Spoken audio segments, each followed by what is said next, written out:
جب صحابہ کرام رضوان اللہ علیہم اجمعین نے دیکھا کہ اللہ کے نبی نے اپنے جوتے اتار دیے ہیں تو صحابہ نے بھی اپنے جوتے اتار دیے. تو اللہ کے نبی صلی اللہ علیہ وسلم نے نماز کے بعد صحابہ سے پوچھا کہ آپ لوگوں نے اپنے جوتے کیوں اتارے ہیں؟ تو صحابہ کرام نے کہا کہ یا رسول اللہ جب آپ نے اتارے تو ہم نے بھی آپ کی اتباع میں اتار دیے. تو نبی مکرم صلی اللہ علیہ وسلم نے فرمایا کہ میرے جوتوں کو نجاست لگی ہوئی تھی اور مجھے علم نہیں تھا. نماز کے دوران سیدنا جبرائیل علیہ السلام نے مجھے آ کر بتایا تو میں نے اس لیے جوتے اتارے تھے، آپ لوگوں کو جوتے اتارنے کی ضرورت نہیں تھی. لیکن اس حدیث کے اندر یہ بات واضح ہے کہ آپ صلی اللہ علیہ وسلم نے جو نماز پہلے پڑھ چکے تھے وہ نہیں لوٹائی بلکہ جوتے اتار دیے اور اپنی نماز کو جاری رکھا. تو گویا کہ اس سے یہ بات ہمیں معلوم ہوتی ہے کہ اگر کوئی امام جو ہے وہ بغیر وضو کے نماز پڑھا دیتا ہے بھول کر تو اس پر نماز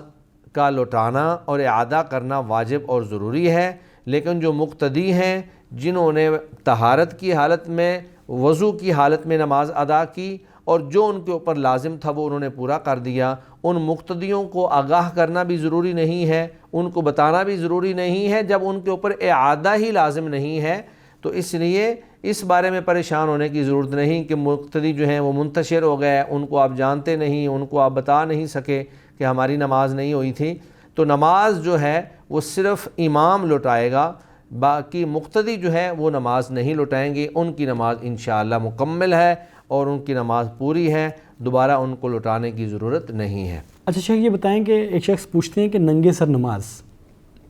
یہ جائز ہے اور ایک ہے جواز، تو اگر یہ جائز ہے تو کیا ہمیشہ ننگا سر رکھنا چاہیے؟ جی نماز میں ننگے سر امامت کروانے کے حوالے سے دو چیزیں ہیں. ایک چیز ہے کہ افضل کیا ہے، فضیلت کس چیز میں ہے، اور ایک یہ ہے کہ اس میں سے جائز کیا ہے. تو فضیلت کے حوالے سے اللہ رب العزت قرآن مجید میں فرماتے ہیں یا بنی آدم خذوا زینتکم عند کل مسجد، کہ اے بنی آدم ہر نماز کے وقت آپ اپنی تزئین و آرائش جو ہے، اپنی زینت کو جو ہے اس کو آپ اختیار کیا کریں. تو زینت میں سر کے اوپر کوئی کپڑا ہو یا آدمی کا لباس پورا ہو، تو جس میں بھی آپ زینت سمجھتے ہیں یا جو بھی انسان زینت محسوس کرتا ہے اس کے اوپر اس کو عمل کرنا چاہیے. یہ تو فضیلت والی بات ہے. باقی یہ رہا کہ جائز کہاں تک ہے، تو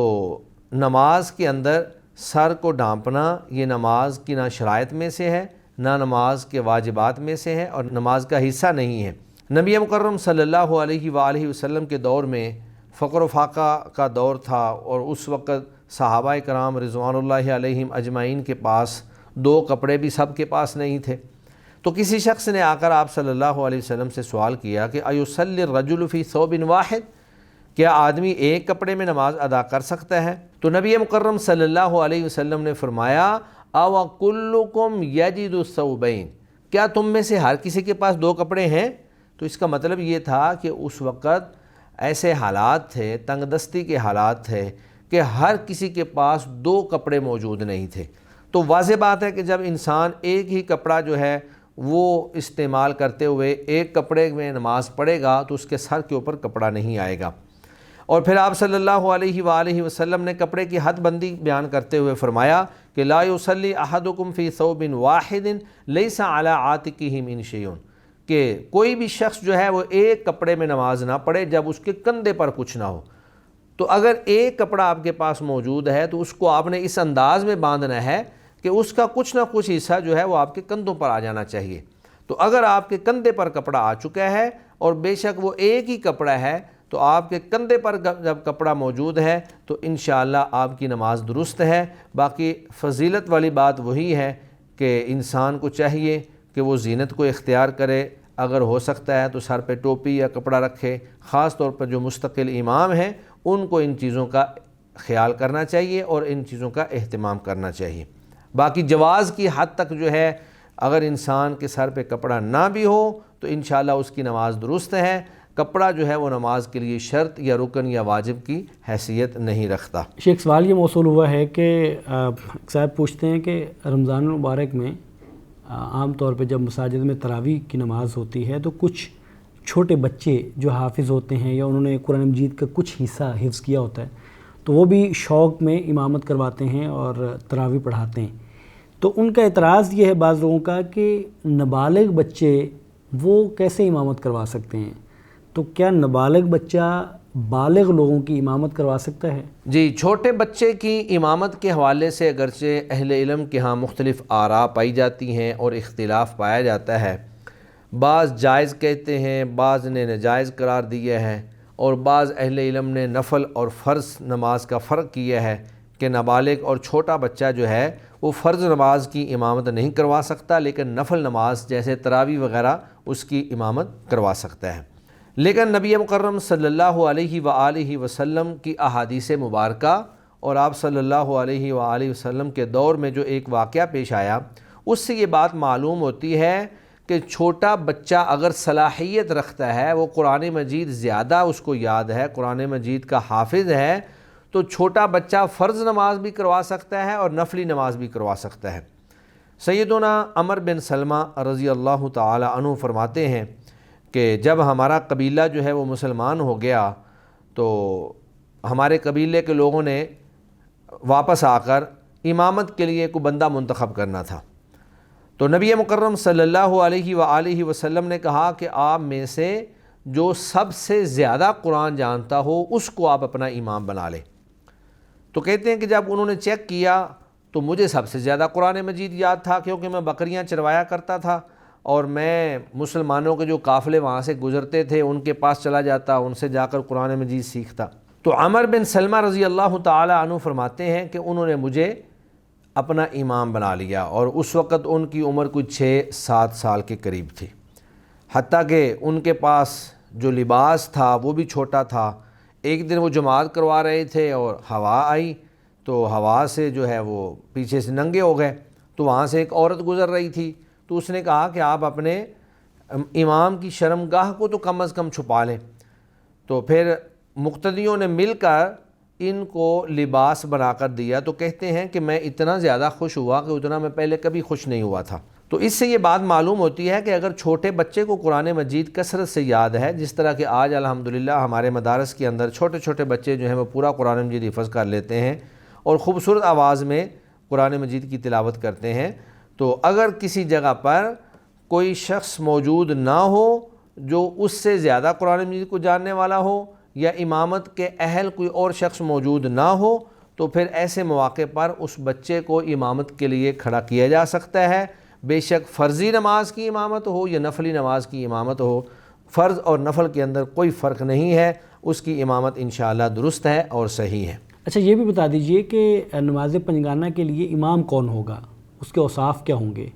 اور اس کے احکام کیا ہوں گے؟ جی، امامت کے حوالے سے آپ صلی اللہ علیہ وآلہ وسلم نے ایک معیار جو ہے وہ مقرر فرما دیا. مسلم شریف کی روایت ہے، آپ صلی اللہ علیہ وسلم نے فرمایا کہ یہ القوم اقرؤہم لکتاب اللہ، کہ لوگوں کا امام وہ ہونا چاہیے یا لوگوں کی امامت وہ کروائے جو کتاب اللہ قرآن مجید کا سب سے بڑا قاری ہو. فإن كانوا فی القراءۃ سواء، اگر قراءت میں سارے برابر ہوں، فعالمہم بالسنہ، تو پھر اس میں جو نبی مکرم صلی اللہ علیہ وسلم کی سنت کو زیادہ جاننے والا ہوگا وہ امامت کا حقدار ہوگا. اور اگر سارے کے سارے سنت کو جاننے میں بھی برابر ہیں، فاقدمہم ہجرتاً، تو پھر جو ہجرت میں سب سے قدیم ہے وہ امامت کا حقدار ہے. اور اگر سارے ہجرت میں بھی برابر ہیں، فاقدمہم سلماً، تو پھر اسلام لانے میں جو سب سے پہلے اسلام لایا اس کو امامت کا حقدار قرار دیا جائے گا. اور اس کے بعد آپ صلی اللہ علیہ وسلم نے فرمایا وَلَا يَؤُمَّنَّ الرَّجُلُ الرَّجُلَ فِي سُلْطَانِهِ وَلَا يَقْعُدُ فِي بَيْتِهِ عَلَى تَقْرِمَتِهِ إِلَّا بِإِذْنِهِ، کوئی شخص جو ہے کسی کی مقرر جگہ پر اس کی اجازت کے بغیر امامت نہ کروائے، اور نہ ہی اس کے گھر میں اس کی معزز اور عزت والی جگہ پر اس کی اجازت کے بغیر بیٹھے. تو یہ حدیث جو ہے یہ ہمارے لیے ایک معیار ہے جس میں آپ صلی اللہ علیہ وآلہ وسلم نے ایک امام کی وہ شرائط اور ایک امام کے اندر پائی جانے والی ضروری چیزیں جو ہیں ان کو بیان فرما دیا کہ سب سے پہلے جو ہے اقرؤہم لکتاب اللہ کو دیکھا جائے گا. اور اگر وہ سارے قراءت میں برابر ہیں تو پھر اعلمہم بالسنہ کو دیکھا جائے گا، اور اگر وہ سارے سنت کو جاننے کے اعتبار سے بھی برابر ہیں تو اقدمہم ہجرتاً اس کو دیکھا جائے گا، اور اگر سارے ہجرت میں بھی برابر ہیں تو اقدمہم سلماً کو دیکھا جائے گا۔ تو یہ ساری کی ساری ترتیب جو ہے کسی بھی امام کو امامت کے لیے مقرر کرتے وقت اس ترتیب کو دیکھنا ضروری ہے۔ اگرچہ بعض اہل علم نے یا بعض لوگوں نے کچھ فضول اور مضحکہ خیز قسم کی شرائط جو ہیں وہ امام کے حوالے سے بیان کی ہیں کہ امام اس کو بنانا چاہیے کہ جس کی بیوی حسین ہو، یا اس طرح کر کے دیگر عجیب و غریب قسم کی شرائط جو ہیں وہ بیان کی گئی ہیں۔ تو یہ شرائط جو ہیں انتہائی مضحکہ خیز اور باعث عار ہیں، جن کا کتاب و سنت کے اندر کوئی وجود نہیں پایا جاتا، جو کسی صحیح تو دور کی بات ہے کسی ضعیف سند والی روایت کے اندر بھی موجود نہیں ہے۔ تو بات یہ ہے کہ جب انسان سنت سے ہٹ جاتا ہے تو پھر انسان اس طرح کی مختلف چیزیں جو ہے وہ سامنے لاتا ہے جن کو دیکھ کر انسان خود ہی شرما جاتا ہے۔ تو جو صلاحیت یا جو شرائط آپ صلی اللہ علیہ وسلم نے اس حدیث مبارکہ کے اندر بیان فرما دی ہیں مسلم شریف کی اس حدیث کے اندر، یہی بہترین شرائط ہیں، اور انہی شرائط کے مطابق جو ہے امام کو امامت کے لیے مقرر کیا جائے گا۔ بعض لوگ جب امام صاحب رکوع کے لیے جاتے ہیں یا سجدے کے لیے جاتے ہیں تو وہ اس کا احساس نہ کرتے ہوئے یا توجہ نہ کرتے ہوئے یا جلد بازی میں امام صاحب سے پہلے رکوع میں یا سجدے میں چلے جاتے ہیں، تو ایسے لوگوں کے بارے میں آپ کیا فرماتے ہیں کہ شریعت کیا بتاتی ہے؟ کیا یہ درست عمل ہے؟ کسی بھی شخص کے لیے یہ جائز نہیں ہے کہ وہ اپنی نماز کے اندر امام سے آگے بڑھے، کیونکہ امام اس لیے بنایا جاتا ہے تاکہ اس کی اقتداء کی جائے اور اس کے پیچھے پیچھے چلا جائے۔ نبی مکرم صلی اللہ علیہ وآلہ وسلم نے فرمایا انما جعل الامام لیؤتم بہ، کہ امام کو اس لیے بنایا جاتا ہے تاکہ اس کی اقتداء کی جائے، اس کے پیچھے پیچھے چلا جائے۔ فَإِذَا كَبَّرَ فَكَبِّرُوا، جب وہ اللہ اکبر کہے تو تم بھی اللہ اکبر کہو، تو یعنی اس کے پیچھے پیچھے آپ نے چلنا ہے۔ اسی طرح سیدنا انس رضی اللہ تعالی عنہ سے روایت ہے کہ صلی بنا رسول اللہ صلی اللہ علیہ وسلم، ہمیں اللہ کے نبی نے نماز پڑھائی، تو جب آپ نے نماز مکمل کر لی تو آپ ہماری طرف متوجہ ہوئے اور آپ صلی اللہ علیہ وسلم نے فرمایا انی امامکم، میں تمہارا امام ہوں، فلا تسبقونی بالرکوع ولا بالسجود ولا بالقیام ولا بالانصراف، کہ تم رکوع میں یا سجدوں میں یا قیام میں یا سلام پھیرنے میں مجھ سے آگے نہ بڑھو، میرے پیچھے پیچھے رہا کرو۔ فإنی اراکم امامی ومن خلفی، میں تمہیں آگے سے بھی دیکھتا ہوں اور پیچھے سے بھی دیکھتا ہوں۔ تو اس حدیث میں آپ صلی اللہ علیہ وآلہ وسلم نے صحابہ کرام کو اپنے پیچھے پیچھے رہنے اور اقتداء کرنے کا حکم دیا ہے۔ دوسری حدیث جو ہے وہ سیدنا ابو ہریرہ رضی اللہ تعالی عنہ سے مروی ہے، وہ فرماتے ہیں کہ رسول اللہ صلی اللہ علیہ وآلہ وسلم ہمیں یہ بات سکھلایا کرتے تھے کہ لا تبادر الامام، تم امام سے جلدی نہ کرو، اذا کبر فکبروا، جب وہ اللہ اکبر کہے تو پھر تم اللہ اکبر کہو، وَإِذَا قَالَ وَلَا الضَّالِّينَ، اور جب وہ وَلَا الضَّالِّينَ کہے تو تم کہو آمین، وَإِذَا رَكَعَ فَارْكَعُوا، اور جب وہ رکوع کرے تم رکوع کرو، وَإِذَا قَالَ سَمِعَ اللَّهُ لِمَنْ حَمِدَهُ، جب وہ سمع اللہ لمن حمیدہ کہیں تو تم ربنا وَلَكَ الْحَمْدُ کہو۔ تو اس حدیث کے اندر بھی جو ترتیب ہے اس سے یہ بات معلوم ہوتی ہے کہ آپ نے اپنے سارے اعمال، اپنی ساری حرکات، اپنی ساری تکبیرات، ہر چیز جو ہے وہ امام کے پیچھے پیچھے رہ کر آپ نے کرنی ہے، آپ نے امام سے آگے نہیں نکلنا ہے۔ براء بن عازب رضی اللہ تعالی عنہ فرماتے ہیں کہ کنا نصلی خلف النبی صلی اللہ علیہ وسلم، کہ ہم اللہ کے نبی صلی اللہ علیہ وسلم کے پیچھے نماز پڑھا کرتے تھے۔ فَإِذَا قَالَ سَمِعَ اللَّهُ لِمَنْ حَمِدَهُ، جب آپ صلی اللہ علیہ وسلم سمع اللہ لمن حمیدہ کہتے اور کھڑے ہوتے تو لم یحنی احد منا ظہرہ، تو ہم میں سے کوئی بھی شخص اپنی کمر اس وقت تک نہیں جھکاتا تھا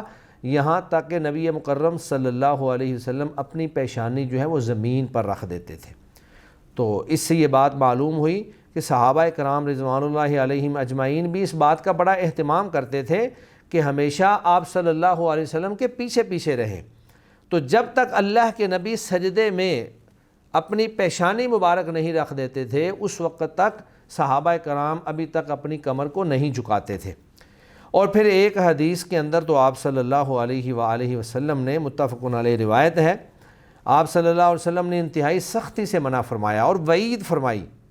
سیدنا ابو ہریرہ رضی اللہ تعالیٰ عنہ فرماتے ہیں کہ آپ صلی اللہ علیہ وسلم نے فرمایا کہ الا یخش الذی یرفع رأسہ قبل الامام ان یحول اللہ رأسہ رأس حمار،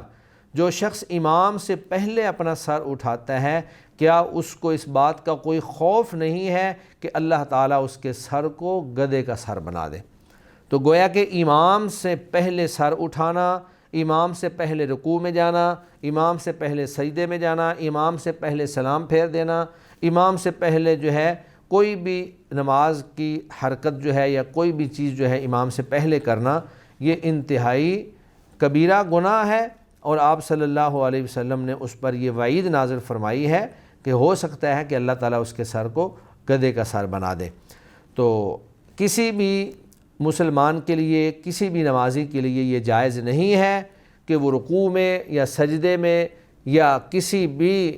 عمل میں امام سے آگے بڑھے۔ امام کو اس لیے بنایا گیا تھا کہ اس کی اقتداء کی جائے، لہٰذا رکوع بھی امام کے بعد کرنا ہے، سجدہ بھی امام کے بعد کرنا ہے، اور پھر دیگر اعمال جو ہیں وہ بھی آپ نے امام کے پیچھے پیچھے کرنے ہیں۔ ہاں البتہ اس میں ایک چیز ایسی ہے کہ جس میں انسان کو علم ہی نہیں ہوتا کہ امام صاحب کہاں پہ ہیں۔ مثلا وہ نمازیں جو کہ سری ہیں، ان کے اندر امام قرات نہیں کرتا، امام اپنی قرات کر رہا ہوتا ہے اور مقتدی جو ہے وہ اپنی قرات کر رہا ہوتا ہے۔ تو ایسی نمازوں میں قرات میں اگر آپ امام سے آگے پڑھ رہے ہیں یا آپ سورہ فاتحہ میں امام سے آگے آپ نے یا امام سے پہلے ختم کر لی ہے یا کوئی سورت ختم کر لی ہے، تو اس میں انسان چونکہ مکلف ہی نہیں ہے، وہ انسان کو علم ہی نہیں کہ امام جو ہے وہ کہاں پہ پہنچا ہوا ہے، تو جہاں پر انسان کے علم میں بات آئے گی وہاں پہ انسان اس کا مکلف بن جائے گا، اور جو چیز انسان کے علم میں نہیں ہے وہاں پہ وہ مکلف بھی نہیں ہے، لہٰذا وہ انشاءاللہ قابل معافی ہے۔ لیکن سری نمازوں میں جو ظاہری اعمال ہیں، تکبیرات ہیں، ایک عمل سے دوسرے عمل کی طرف انتقال ہے، اور سجدہ ہے، رکوع ہے، ان چیزوں میں امام کی اقتداء اور امام کے پیچھے رہنا ضروری اور فرض اور واجب ہے۔ بہت شکریہ شیخ، جزاکم اللہ خیر، اللہ تعالیٰ آپ کے علم میں، آپ کے عمل میں برکت دے۔ ناظرین، یہ تھا آج کا پروگرام جس میں ہم نے مختلف سوالات جو آپ نے ہمیں لکھ بھیجے تھے ان کو پروگرام کا حصہ بنایا ہے، اور وہ ہم نے اپنے شیخ کے سامنے رکھے ہیں اور ان کے جوابات آپ کے سامنے رکھے ہیں۔ آج کا پروگرام اتنا ہے، اگلے پروگرام تک کے لیے اجازت دیجیے۔ السلام علیکم ورحمۃ اللہ وبرکاتہ۔